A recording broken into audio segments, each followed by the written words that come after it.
Most people perceive malnutrition as undernutrition. Remember, undernutrition is just one phase of malnutrition.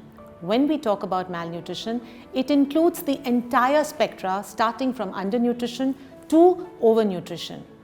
Hi, I'm Ritika Sammadar, the Chief Dietitian of Max Health Care, and today we will be discussing about what is malnutrition. So the most commonly asked question is, what is malnutrition? Malnutrition means an imbalance of the dietary intake.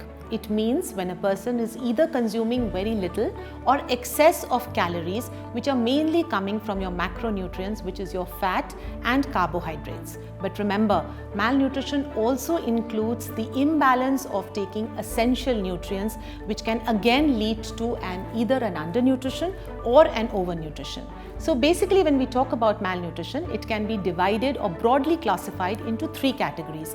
We have the undernutrition, we have the micronutrient malnutrition, which includes both the excess and the deficiencies of the micronutrients, and also very important is your overnutrition, which of course includes the obesity. So as I said, obesity is a form of malnutrition and it includes the excessive weight gain and has the similar signs and symptoms and the repercussion which an undernutrition malnutrition would have. So another commonly asked question is that, does malnutrition affect everyone?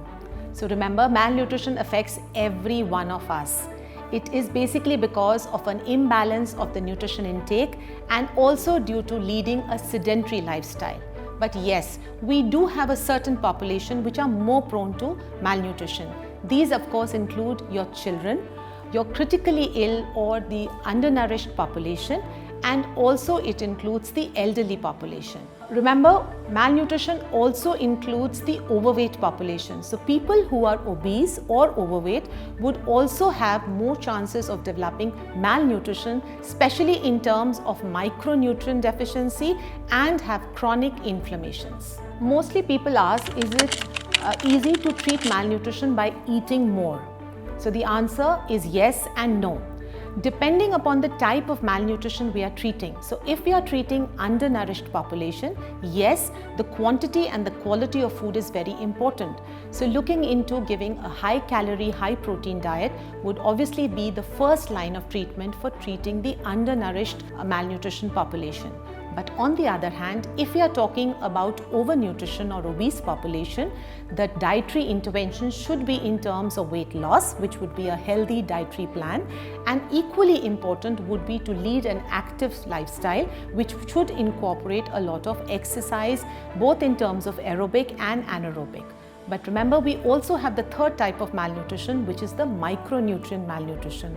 In those categories, of course, we have to look for the specific micronutrient deficiencies or toxicity and treat them accordingly by giving them nutritional supplementations. So now that we've talked about malnutrition, how do we diagnose malnutrition? So the most and the common way of diagnosing is of course the physical observation. There are signs and symptoms and clinical appearances by which you can actually diagnose malnutrition. But the most commonly used parameter, especially in the medical fraternity, is of course the BMI. Knowing the body mass index, which takes into account your weight and height, you can calculate the BMI, and then the person can be categorized as overnourished or undernourished. But specifically when we are talking about the micronutrient malnutrition, along with the clinical observations and the physical observation, one needs to get into specific blood samples which would identify the kind of micronutrient deficiencies he or she might be having. But most important and the most underlining factor is the dietary intake. So having a nutritionist who would actually help you to do the diet recall will actually help you to find out whether the person is eating adequately and can be categorized into overnutrition or undernutrition. How do we treat malnutrition? Once malnutrition has been diagnosed, the intervention would include the dietary intervention as well as active physical activity. When we talk about the dietary intervention, simple tips go a long way in correcting malnutrition. Eating a wholesome diet, eating more of the locally and the seasonal fruits and vegetables have a great impact in reducing the malnutrition. Making sure eating less of the processed and the so-called refined carbohydrates is very important, and also make sure that you eat a good amount of proteins in your diet. When we talk about the active lifestyle, incorporating exercise into a daily routine is very important because activity will help you to reduce your chronic inflammation, which has a direct impact on malnutrition.